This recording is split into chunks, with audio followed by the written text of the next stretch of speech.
Olá pessoal, boa noite. Estamos aqui para a nossa 10ª aula de Educação Digital.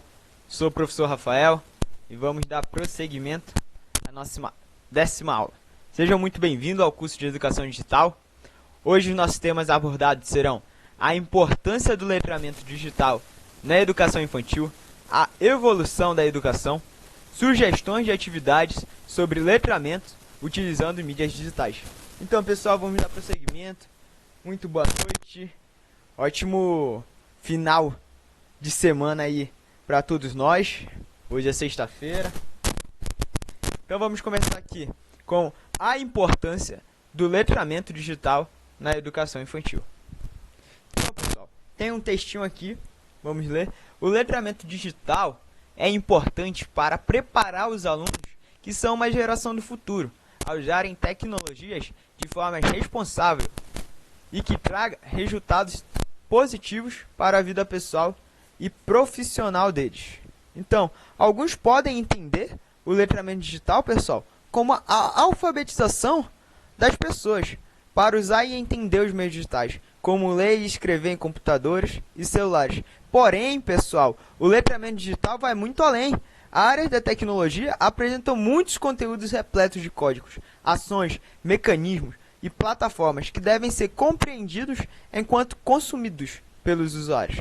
Assim, o letramento digital também ensinará aos seus alunos a interpretar os elementos que fazem parte do mundo virtual e como eles devem se comportar de forma consciente em relação aos conteúdos que consomem.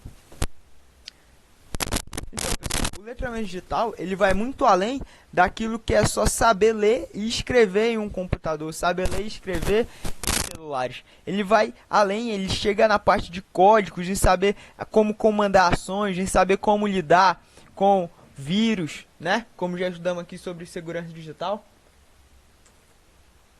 Vamos para o próximo. Desenvolver o pensamento crítico. Então, vamos ler o texto aqui. Desenvolvendo o letramento digital, os alunos ficarão preparados para consumir os conteúdos que acessam em redes sociais e em outras páginas de internet, de forma mais seletiva, sabendo que é um fato apurado e comprovado, e o que é apenas uma suposição ou opinião. Então, hoje em dia, pessoal, é muito importante os jovens terem capacidade de analisar uma informação e perceber se ela é verdadeira ou não, sendo uma das principais formas de combater a divulgação de notícias falsas compartilhadas através das redes sociais. Então, vamos entender se aquela notícia é verdadeira, vamos pesquisar se aquela notícia é verdadeira para poder compartilhar. E a gente só pode evitar essas fake news serem lançadas à frente se nós, não é proibindo não é caçando a liberdade não, mas é se nós procurarmos e pesquisarmos mais para saber se aquela situação ali é verídica ou não. Vamos aqui para alunos mais responsáveis na rede social. Então, além do combate às fake news, os alunos também têm se tornado mais responsáveis em relação ao uso correto das redes sociais entre os colegas. Um dos benefícios adquiridos com o letramento digital é a diminuição dos casos de cyberbullying, ofensas virtuais que geram consequências psicológicas e emocionais em muitos jovens, pessoal. Então, quando essas relações de programação, por exemplo, os estudantes conseguirão desenvolver essa habilidade, claro, poderão se tornar desenvolvedores de tecnologia no futuro, que envolve a robótica e linguagem de programação, por exemplo. E aqui sobre, além do combate às fake news, né, os alunos também se tornam mais responsáveis em relação ao uso correto. O porquê? Porque hoje, dentro do Facebook, dentro do aplicativo do Instagram, temos lá como denunciar aquela publicação, temos como denunciar um fato, denunciar uma notícia. E assim, a plataforma irá apurar se aquilo realmente é um bullying, se aquilo realmente é uma notícia falsa, e ela simplesmente tirará do ar.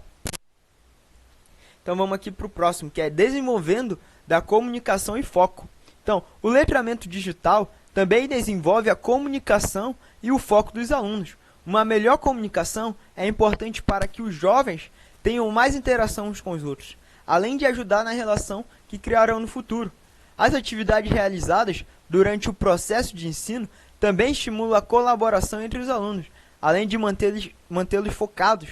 Ao participarem de um projeto, eles precisam se concentrar em chegar a um resultado desejado. Por isso, devem trabalhar em equipe e compartilhar seus conhecimentos. Tendo contato com os colegas, eles podem ampliar o vocabulário e conhecer novos pontos de vista e desenvolver o pensamento crítico. Então, pessoal, essa comunicação ela é muito importante com o colega. Vocês já ouviram escutar que 2 são melhores que 1 e 3 são melhores que 2? Então, quanto mais pessoas se comunicarem, melhor fica para o teu vocabulário. Então, o ponto de vista seu não é o mesmo ponto de vista do colega. Então, isso vai abrindo um leque de opções, abrindo um leque de informações e abrindo um leque de comunicações. Vamos agora para a evolução da educação. A evolução da educação. Vamos ler esse textinho. Se fizermos um passeio pela história da educação no Brasil, veremos que em muito pouco mudou desde o início até os dias de hoje. O que ocorreu foi uma sucessão de avanços e tropeços. Nos primeiros anos do nosso país, a educação era aquela promovida pelos jesuítas, em 1500 ali. Alterou-se para pior com a expulsão da Companhia de Jesus, permanecendo inalterada até a chegada da família real, em 1808. E somente se incrementou e estruturou a partir da década de 1960. Então, pessoal, a preocupação dos jesuítas era catequizar os índios e os ensinos de primeiras letras aos filhos dos colonos.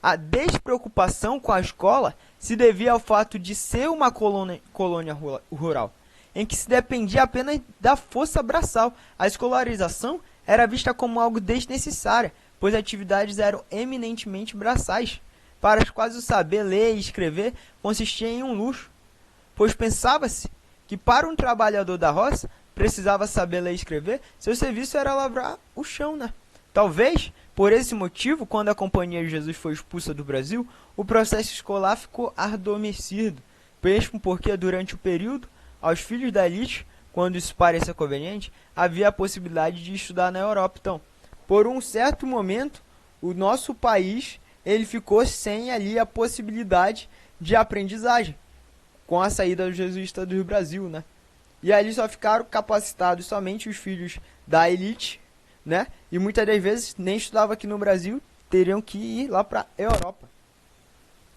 Vamos estudar agora sobre o avanço do sistema escolar brasileiro. Então, com o processo de abertura e redemocratização, a partir de meados da década de 1980, o sistema escolar se reorganizou e em 1996 foi publicada uma nova LDB, uma nova lei de educação, a qual rege o sistema escolar brasileiro na atualidade.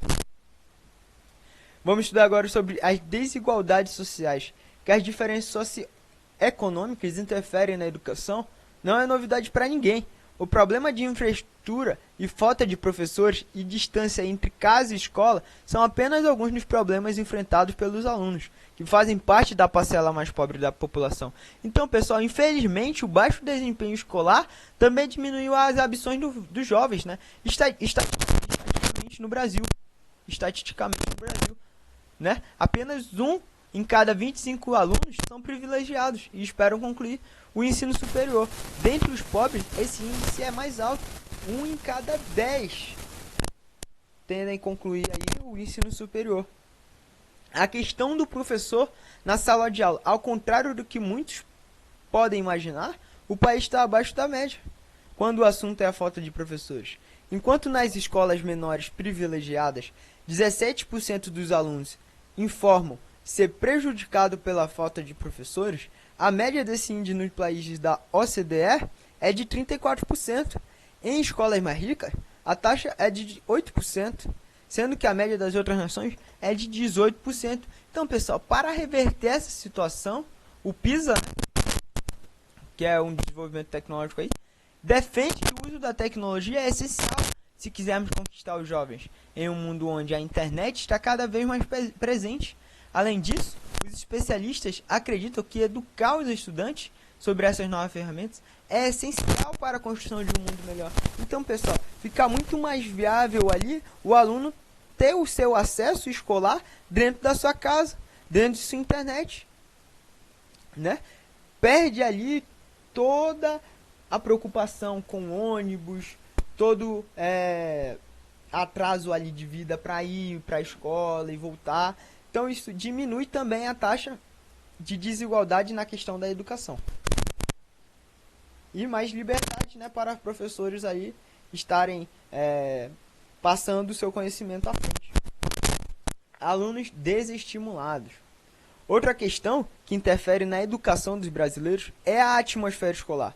O PISA 2018 mostrou que ao menos 29% dos alunos haviam sofrido bullying no período de um mês antes da prova, o que impactou diretamente seu desempenho escolar. Eles tiraram 21 pontos a menos que os outros. Então, pessoal, a situação ela pode ser ainda mais agravada, né, pela competitividade entre os colegas, observada por 57% dos jovens. A cooperação entre os alunos, independente das boas relações com os professores, também está associada a um melhor desempenho e ao bem-estar dos estudantes. Em todos os sistemas escolares participantes, os alunos eram mais propensos a se sentir que pertenciam às escolas, quando seus colegas eram mais ativamente cooperativos, né? Então, tudo isso aí modifica na nossa relação com a aprendizagem. É muito importante ali tu ter a comunicação, mas essa comunicação não chegar a ser um bullying, não chegar a ser um bullying, saber lidar com essas situações. Vamos agora para as sugestões de atividades sobre letramento utilizando mídias sociais. Então, como levar o letramento digital para as escolas? É importante trabalhar com o tema de maneira transversal e em várias frentes, como a cidadania digital, as mídias digitais, a apropriação tecnológica. Vou tomar um pouco d'água aqui.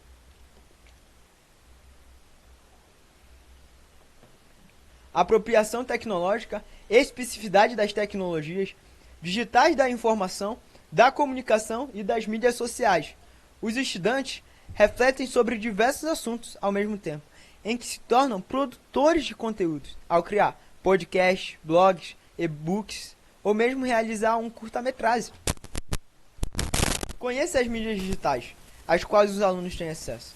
Por que é importante conhecer? Para você saber lidar, para você estimular aquele aluno a usar aquela ferramenta para a sua educação. E um passo importante é realizar um diagnóstico inicial para identificar e conhecer os gostos dos estudantes e conferir quais mídias digitais é de mais acesso.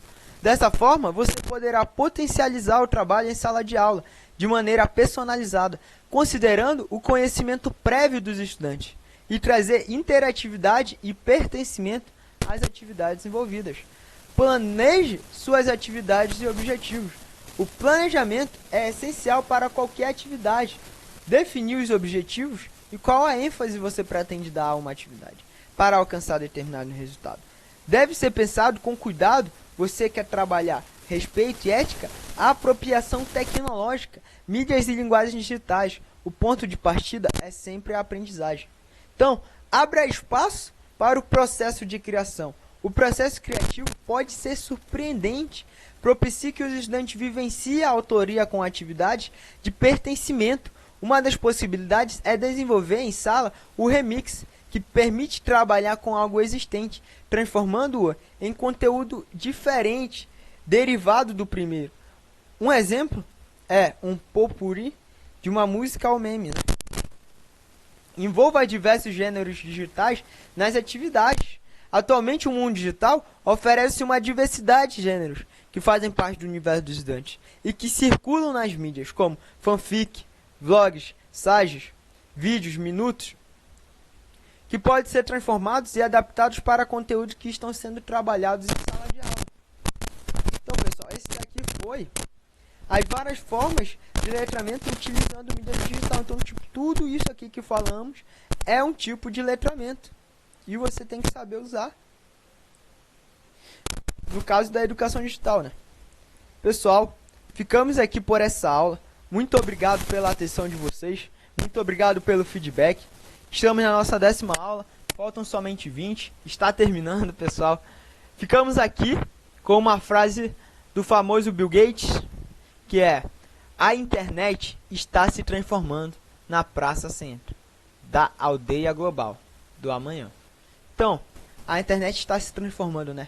cada vez mais evoluções tecnológicas, cada vez mais aplicativos digitais, e temos que estar por dentro de todas essas novas tecnologias, e temos que estar atentos e aprendendo e buscando, sendo curioso para aprender. Ficamos aqui por essa aula. Você fica aí com essa frase do famoso Bill Gates. Muito obrigado pela sua participação. Até segunda.